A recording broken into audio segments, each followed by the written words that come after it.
Student, कैसे हो आप सभी लोग। मैं हूं DRX देवेश पाल। पिछले वीडियो में पिछले क्लास में हम लोगों ने जीवों में जनन स्टार्ट किया था और ये बेसिक सारी चीज़ें हम लोग जो है देख चुके थे, जीवन अवधि वगैरह क्या होती है। और इसके बाद हम लोगों ने कुछ ये चीज़ें देखी थी। मैंने आपको कमेंट्स करने का बोला था कि जहाँ पे ये खाली स्थान जो है इनकी जीवन अवधि क्या है ये आपको बतानी थी। आज हम इसके आगे जो है NCERT को रीड करने वाले हैं, पढ़ने वाले हैं। तो हम लोग यहाँ पे पढ़ने वाले हैं जीवों में जनन, कि जीवों में जो जनन है वो कितने प्रकार का होता है। तो चलिए इसे स्टार्ट करते हैं। तो जीवों में जनन को यहाँ एक जैव वैज्ञानिक प्रक्रम के रूप में परिभाषित किया गया है, जिसमें एक जीव अपने समान एक छोटे से जीव को जन्म देता है और जो है संतति वृद्धि करती है या वृद्धि होती है, उसमें परिपक्वता आती है तथा इसके बाद वह जो है नई संतति को जन्म देती है। ठीक है, इस प्रकार जो है जन्म, फिर वृद्धि होती है, फिर जो है मृत्यु चक्र आता है। क्लियर है।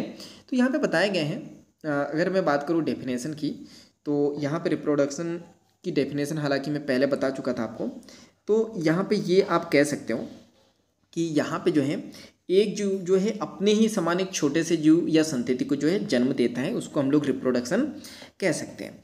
अब यहाँ पे होता क्या है, संतति वृद्धि करती है, उसमें परिपक्वता आती है, उसके बाद क्या होता है, वह नई संतति को फिर से वह जन्म दे देता है। तो क्या हुआ, जन्म हुआ, जन्म से क्या होगा, फिर उसकी वृद्धि होगी और वृद्धि होने के बाद परिपक्वता आएंगी और एक समय ऐसा आएगा जब उसकी मृत्यु हो जाएंगी। क्लियर है। तो ये पूरा जीवन चक्र ऐसे ही चलता है। इसके बाद हम लोग बात करते हैं नेक्स्ट। तो यहाँ पे जनन प्रजाति में एक पीढ़ी के बाद दूसरी पीढ़ी में निरंतरता बनाए रखने के लिए भी ये जो जरूरी होता है। क्वेश्चन यहाँ से भी आता है, 12th में 2 नंबर का क्वेश्चन आ सकता है, 1 नंबर का क्वेश्चन आ सकता है कि जनन जरूरी क्यों है, आवश्यक क्यों है। तो ये याद रखना है, जनन इसलिए जरूरी है कि कोई भी जीव जो है अपनी प्रजाति को जो है एक पीढ़ी से दूसरी पीढ़ी में निरंतरता बनाए रखने के लिए या अपनी प्रजाति को निरंतर बनाए रखने के लिए जो है जनन करती है। देखो, अगर कोई जीव जनन नहीं करेगा और उसकी जीवन अवधि मान लो 60 साल है और वो क्या, उसकी कोई भी प्रजाति जो है जनन नहीं करेंगे, नए बच्चों को जन्म नहीं देंगी, तो 60 साल के बाद उसकी प्रजाति का जो है विनाश हो जाएगा, वो विलुप्त हो जाएंगी। तो वो क्या करती है, अब यहाँ पे एक पीढ़ी से दूसरी पीढ़ी में निरंतरता यानी अपने जो कैरेक्टर है दूसरी पीढ़ी में पहुँचाने के लिए क्या करती है, जनन करती है। इसके बाद हम लोग बात करते हैं, तो आप बाद में ये सब जो जेनेटिक वाली बात की एक पीढ़ी से दूसरी पीढ़ी, तो आप जो है बाद में अध्याय 5 अनुवांशिकता और विविधता के सिद्धांत में अध्ययन करेंगे। तो NCERT माता जो है आपको ज़्यादा कंफ्यूज नहीं करती, वो बता देती है कि ये हमने बोला तो है लेकिन इसके बारे में डिटेल स्टडी आपको बाद में करने को मिलेंगी।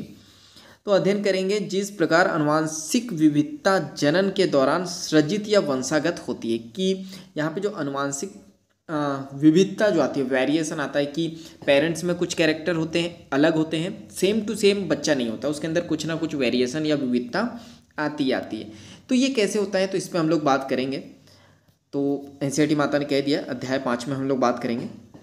जीव वैज्ञानिक संसार में व्यापक विविधता पाई जाती है तथा प्रत्येक जीव अपने को बहुगुणित करने तथा संतान उत्पन्न करने के लिए अपनी ही विधि विकसित करता है। तो क्या होता है, हर कोई जीव ने जो है अपनी एक विधि विकसित की हुई है बच्चों को जन्म देने के लिए। तो ये याद रखना, जिस प्रकार जो है 1 मिनट, जीव जिस प्रकार से जनन करता है उसके वास, उसकी आंतरिक शरीर क्रिया, विज्ञान तथा अन्य कई कारक सामूहिक रूप से उत्तरदायी है। तो यहाँ पे हम लोग बात करते हैं कि भाई वो अपनी ही एक विधि जो है विकसित कर लेता है।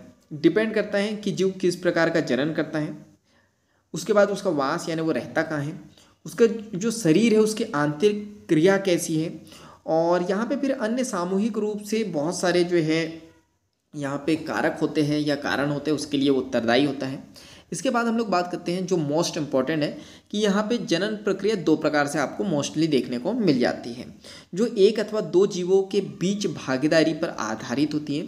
तो यहाँ पे जनन की बात करें तो क्या होता है, एक जीव के द्वारा भी हो जाती है और यहाँ पे 2 जीवों की भी आवश्यकता कई बार होती है। तो कब होती है, कहाँ होती है, कैसे होती है, वो हम लोग देखेंगे।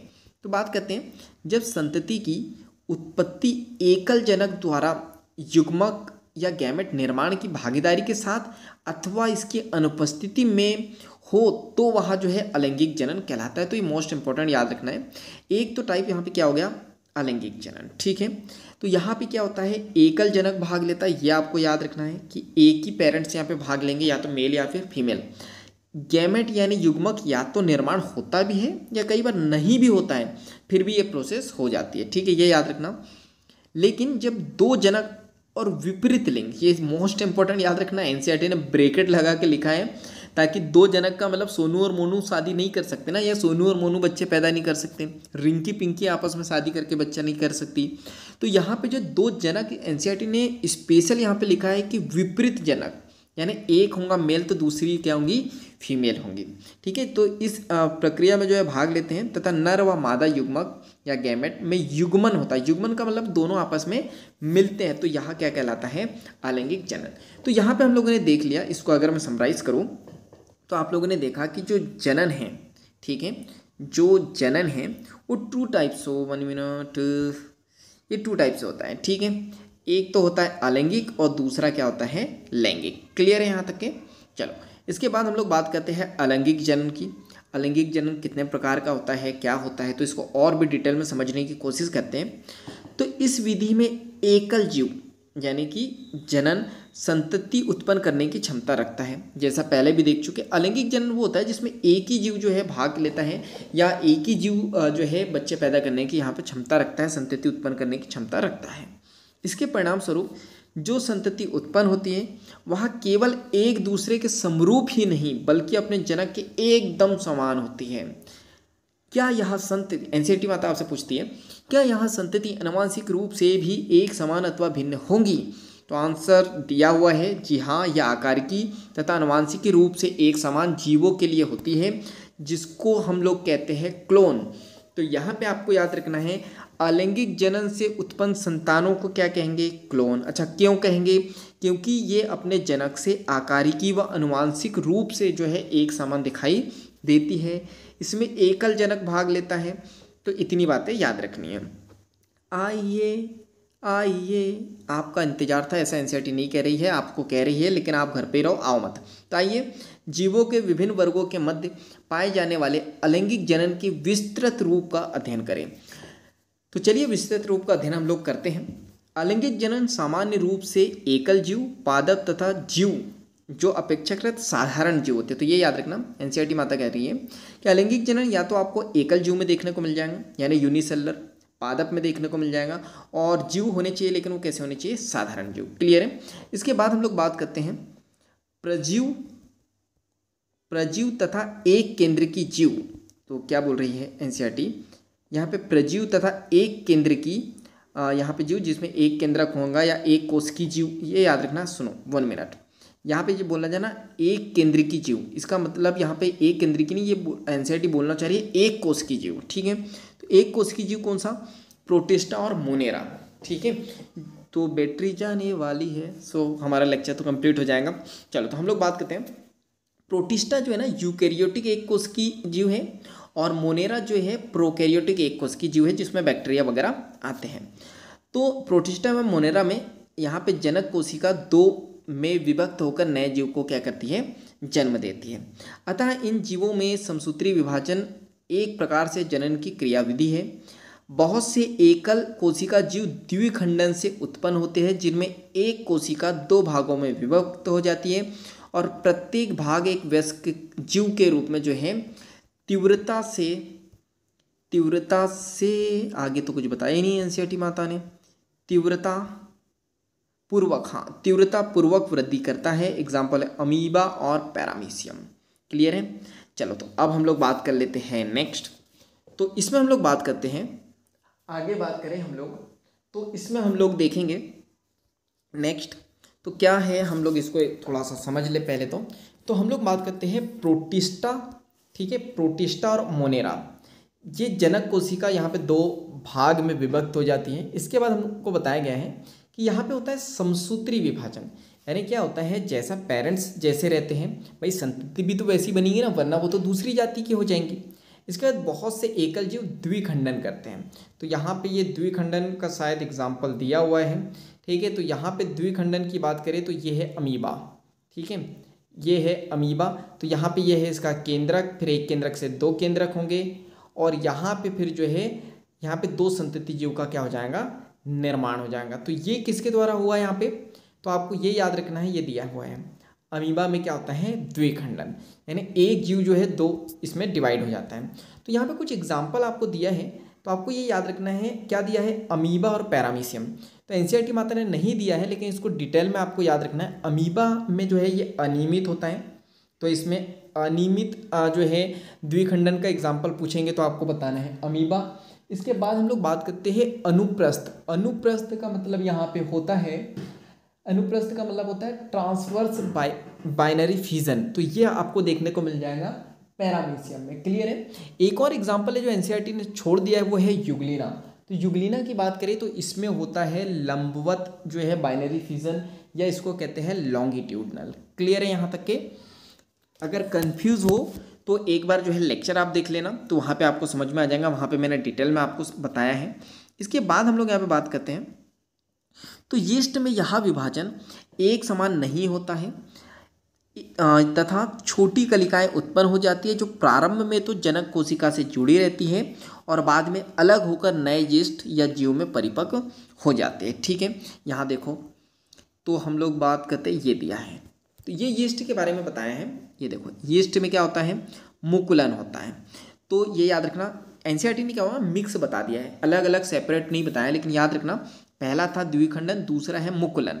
तो मुकुलन किस में देखने को मिलेगा आपको, यीस्ट में। तो ये जनन कोशिका है, यहाँ पे छोटी सी कलिका लगती है और यहाँ पे देखो ये है केंद्रक, ये जो बताया जा रहा है ना, 1 मिनट में बताता हूँ आपको। यह जनन कोशिका, ये है इसका केंद्रक। तो एक केंद्रक ये, दूसरा केंद्रक ये, एक केंद्रक ये, दूसरा केंद्रक ये। क्लियर है। अब धीरे धीरे क्या होगा, यहाँ पे ये कलिका अभी तो जो है जुड़ी हुई है, लेकिन एक समय आएगा कि ये दोनों क्या हो जाएंगी, अलग हो जाएंगी। और इस प्रकार जो है यहाँ पे मुकुलन के द्वारा यीस्ट का क्या हो जाता है, निर्माण हो जाता है। तो ये आपको याद रखना है। तो आपको एग्जाम्पल बता ही दिया है यीस्ट। क्लियर है। तो यहाँ पे जो है यीस्ट की बात करें तो इसमें क्या होता है, मुकुलन यहाँ पे दिया नहीं है। देखो यहाँ एनसीईआरटी ने कहीं पे भी मुकुलन का जो है जिक्र नहीं किया, लेकिन क्वेश्चन आते हैं, इसलिए बोला जाता है कि एनसीईआरटी रीडिंग करना बहुत ज़रूरी है। यहाँ पे छोटी छोटी जो चीज़ें हैं ना वो मिस हो जाती है, स्टूडेंट नहीं पढ़ पाता है, तो एक टीचर्स के द्वारा पढ़ना जो है बहुत ज़रूरी हो जाता है। इसके बाद हम लोग यहाँ पे बात करते हैं, सो नेक्स्ट क्या होता है, विषम परिस्थिति में अमीबा अपने पादाप संकुचित कर लेता है तथा अपने परिक्षेत्र में एक त्रिस्तरीय कठोर आवरण स्रावित करता है, जिसे पुट्टी या सिस्ट कहते हैं। इस परिघटना को हम लोग पुट्टी भवन कहते हैं। क्लियर है। और अनुकूल परिस्थितियों के पुनरागमन, अनुकूल परिस्थिति जब फिर से आती है तो पुट्टीकृत अमीबा बहुखंडन द्वारा विभाजित हो जाता है तथा अनेक सूक्ष्म अमीबा अथवा बीजाणु अमीबा, जिसको स्यूडोपोडियोस्पोर्स उत्पन्न करता है। और पुट्टी की भित्ति के फट जाने से ये जो बीजाणु हैं परिक्षेत्र के माध्यम से विमोचित हो जाते हैं, यानी बाहर हो जाते हैं, और अनेक अमीबा विकसित होते हैं। इस अभिक्रिया को बीजाणु जनन कहते हैं। क्लियर है, मोस्ट इंपॉर्टेंट। अब इसको और भी अच्छे से समझने की कोशिश हम लोग करते हैं कि ये है 1 मिनट, ये है अमीबा। ठीक है। अब क्या हुआ, हम लोगों ने बात करी विषम परिस्थिति आई। विषम परिस्थिति का मतलब क्या होता है कि भाई ये जीवन यापन नहीं कर पा रहा है, तो ये जो अपने पादाप जिससे ये चलता है उसको संकुचित कर लेता है और क्या करता है, वहाँ पे त्रिस्तरीय जो है आवरण बना लेता है, जैसे कि यहाँ पे बताया गया कठोर आवरण, जिसको आप क्या कहोगे, सिस्ट या फिर पुट्टी। और इस परिघटना को क्या कहोगे आप, पुट्टी भवन। अब क्या होता है, तो अब यहाँ पे अनुकूल परिस्थिति आती है, तो ये क्या होता है, पुट्टीकृत अमीबा बहुखंडन में, यानी क्या होता है, अब यहाँ पे ये जो पुट्टी है ना जो बनी थी वो धीरे धीरे क्या हो जाती है, रैप्चर हो जाती है। क्लियर है। ये रैप्चर हो गई। अब रैप्चर होने के बाद में होता क्या है, रैप्चर होने का मतलब यहाँ पे 1 मिनट में देखो कहाँ दिया है, बहुखंडन विभाजित हो जाता है। इस परिघटना को अनुकूल परिस्थिति में पुनरागमन पुट्टीकृत अमीबा बहुखंडन हो जाता है, यानी ये दिया है, यहाँ पे पुट्टी फट जाती है, तो उससे क्या हो जाता है, छोटे छोटे अमीबाब, जिसको कहते हैं सूक्ष्म अमीबा या जीवाणु अमीबाब, स्यूडोपोडियोस्पोर्स, ये क्या हो जाते हैं, बाहर आ जाते हैं। इस प्रकार बहुत सारे जो है अनेक अमीबा विकसित हो जाते हैं। मोस्ट इंपॉर्टेंट, इस प्रोसेस को क्या कहते हैं, यहाँ पे इसको कहेंगे बीजाणु जनन, या फिर इसको हम लोग कहते हैं, जो द्विखंडन पड़ा था ना उसी का रूप होता है ये, इसको हम लोग कहते हैं बहुखंडन। इसी को हम लोग कहते हैं बहुखंडन। क्लियर है यहाँ तक के? तो इसको बीजाणु जन भी कहते हैं। इसके बाद हम लोग बात करते हैं, तो यहाँ पे ये दिया हुआ है और भी बातें हम लोगों को बताई गई है। ये कोनिडिया क्या होता है, जेम्यूल्स क्या होता है। तो सबसे पहले तो हम लोग कुछ यहाँ पे डायग्राम देखें, तो ये है आलू की आंखें, ये भी पढ़ेंगे हम लोग। ये है अदरक, इसको भी पढ़ेंगे हम लोग, और भी चीज़ें आपको दी गई हैं। तो इसको हम लोग देखते हैं नेक्स्ट। तो हम लोग यहाँ पे बात करते हैं, 1 मिनट यहाँ पे। अब हम लोग बात करें तो फंजाई जगत के सदस्य तथा साधारण पादप जैसे कि शैवाल विशेष अलैंगिक जननी संरचनाओं द्वारा जनन करते हैं, जैसे कि 1.3 कहाँ गया, उसमें बताया गया है। तो 1.3 कहाँ गया, 1 मिनट ये दिया है, ठीक है। तो यहाँ पे हम लोग बात करते हैं, तो देखते हैं कुछ दिया है क्या। यहाँ पे इन्होंने लिखा है क्या, अलैंगिक जनन क्लेमाइडोमोनास, अलैंगिक जनन चल बीजाणु, ठीक है। तो आपको ये याद रखना है, चल बीजाणु जिसको जू स्पोर्स कहते हैं, तो उसका एग्जाम्पल क्या है, क्लेमाइडोमन। याद रखना, आपको एनसीईआरटी को डिटेल में पढ़ना है, थ्योरी में ये नहीं दिया होगा, लेकिन यहाँ दिया है तो क्वेश्चन आता है, ठीक है। तो हम लोग बात कर रहे हैं यहाँ पे कि ये जो चल बीजाणु है जिसको जू स्पोर्स हम लोग कहते हैं, तो इसका एग्जाम्पल क्या है, क्लेमाइडोमोनास। कहाँ दिया हुआ है, ए, तो ये इस टाइप से दिया है, ये इस टाइप से रहता है क्लेमाइडोमोनास। और ये क्या है, ये एंटीना जो दिया है ये गति के लिए है, इसलिए इसको जू स्पोर्स कहते हैं। ये छोटे छोटे यहाँ से ये जो है बाहर निकल जाते हैं। इसके बाद हम लोग बात करते हैं नेक्स्ट। तो आप यहाँ पे देखोगे दूसरा एग्जाम्पल क्या है, देखो एक हम लोगों ने क्या पढ़ा, द्विखंडन, फिर पढ़ा बहुखंडन भी पढ़ा हम लोगों ने, जिसको हम लोगों ने बीजाणु जनन कहा था। इसके बाद हम लोगों ने यहाँ पे कलिका जो देखा था बडिंग द्वारा, क्लियर है, ये यहाँ देखा था मुकुलन द्वारा देखा था, क्लियर है। तो एक तो अपन ने द्विखंडन देखा, ये मुकुलन देख लिया, क्लियर है। इसके बाद हम लोगों ने क्या देखा था, तो इसके बाद ये देखा था बीजाणु जनन, क्लियर है। इसके बाद हम लोगों ने क्या देख लिया, यहाँ पे हम लोगों ने देख लिया चल बीजाणु यानी जू स्पोर्स। कोनिडिया की बात करें, ठीक है, तो ये दिया हुआ है कोनिडिया के बारे में, 1 मिनट ये। तो कोनिडिया में क्या होता है, ये जीव है, यहाँ पे ये छोटे छोटे जो है कोनिडिया लग जाते हैं और फिर ये शरीर से बाहर हो जाते हैं। एग्जाम्पल क्या है कोनिडिया का, कई बार क्वेश्चन आए हैं, पेनिसिलियम, क्लियर है। इसके बाद हम लोग बात करते हैं हाइड्रा में जो है ये कलिका द्वारा होता है, बडिंग द्वारा होता है, क्लियर है, ये याद रखना। तो कहाँ दिया हुआ है, सा। तो ये देखो, ये है हाइड्रा, ये लगी कलिका, ये है इसका मुख, और अब ये धीरे धीरे क्या हो जाएगा बॉडी से बाहर, और एक हाइड्रा से 2 हाइड्रा बन जाएंगे। इसके बाद हम लोग बात करते हैं, तो लास्ट है स्पंज, कई बार क्वेश्चन आया है। तो जेम्यूल निर्माण जिसको कहते हैं, और जेम्यूल का एग्जाम्पल क्या है, स्पंज।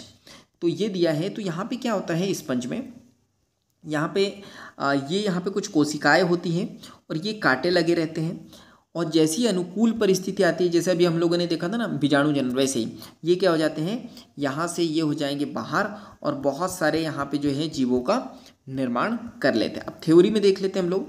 तो थ्योरी की बात करें तो यहाँ, ठीक है, हम लोगों ने क्या बात करी कि यहाँ पे अलैंगिक जनन जो है संरचनाओं द्वारा एक फंजाई जगत हम लोगों ने देखा था, क्या देखा था, क्लेमाइडोमोनास। इसके बाद इन संरचनाओं में अत्यंत ही सामान्य संरचनाएं अलैंगिक जनन चल बीजाणु जिसको जू स्पोर्स कहा था। एग्जाम्पल हम लोगों ने देख लिया था, क्या होता है जू स्पोर्स का एग्जाम्पल, क्लेमाइडोमोनास, ठीक है, ये याद रखना, ऊपर बताया था मैंने। जो सामान्यतः सूक्ष्मदर्शी चलनशील संरचनाएं होती है, मैंने बताया था चल सकता है। इसके बाद अन्य सामान्य अलैंगिक जनन कोनिडिया, ये भी देख चुके हैं, कोनिडिया का एग्जाम्पल क्या है, पेनिसिलियम। इसके बाद कलिका का या बडिंग का एग्जाम्पल क्या है, हाइड्रा, ये आपको याद रखना है। इसके बाद जो जेम्यूल निर्माण का एग्जाम्पल क्या है, स्पंज, क्लियर है। तो ये यहाँ देखो सबसे ज़्यादा क्वेश्चन आते हैं एग्जाम्पल से, तो ये नहीं भूलना है। इसके बाद हम लोग बात करते हैं कक्षा 11, तो एनसीईआरटी माता हमसे कुछ कह रही है तो सुन लेते हैं। कक्षा 11वीं में आपने पादपों के कायिक जनन के बारे में आवश्यक ज्ञान प्राप्त किया होगा। मुझे पता है आपने नहीं किया होगा, लेकिन एनसीईआरटी मान रही है कि आपने किया होगा। इसके बाद हम लोग बात करते हैं आपका क्या विचार है, चाय पीने का, नाश्ता करने का क्या विचार है। तो आपका क्या विचार है कि कायिक जनन भी एक प्रकार का अलैंगिक जनन है या नहीं है, ये क्वेश्चन मार्क लगा दिया। आप ऐसा क्यों सोचते हैं, अगर आप सोचते हो तो ऐसा क्यों सोचते हैं। क्या क्लोन शब्द कायिक जनन से उत्पन्न संतति के लिए भोज्य है, यानी आप यूज़ कर सकते हो। तो ये सारे आंसर आपको कमेंट्स बॉक्स में देना है, और अगर इसके आंसर चाहिए तो मुझे जो है कमेंट्स बॉक्स में बता देना, या तो आप बता देना या फिर मैं बता दूंगा। इसके बाद यहाँ से जो है अलैंगिक जनन का ही जो है एक टाइप होता है जिसको हम लोग कहते हैं कायिक प्रवर्धन, जो हम लोग देखने वाले हैं नेक्स्ट क्लास में। तो आपको क्या करना है आपको पता है, बार बार मैं बोलता हूँ लेकिन ज़रूरी होता है वो, ताकि नए लोग जुड़ सकें, नए लोग पढ़ सकें। तो वीडियो को लाइक कर देना है, कमेंट्स करके बताना है, अगर कुछ भी डाउट हो या कुछ भी सजेशन हो तो इस वीडियो को ज़्यादा से ज़्यादा शेयर कर देना है, क्योंकि जब हम दूसरों की हेल्प करते हैं तो ये नेचर हमारी हेल्प करता है। और जो है चैनल पे नए हो तो सब्सक्राइब कर दो, बेल आइकन को दबा दो, ताकि ऐसे वैल्यूबल वीडियो की नोटिफिकेशन आपको मिलते रहे। इसके बाद हम लोग मिलेंगे नेक्स्ट वीडियो में इसी तरह हंसते हुए, मुस्कुराते हुए और लाइफ में कुछ नया नया सीखते हुए। तो जब तक के लिए thank you, bye bye and go for success. देखो सुंदर फोटो बनाई मैंने आपकी। सो थैंक यू, मिलते हैं नेक्स्ट क्लास में।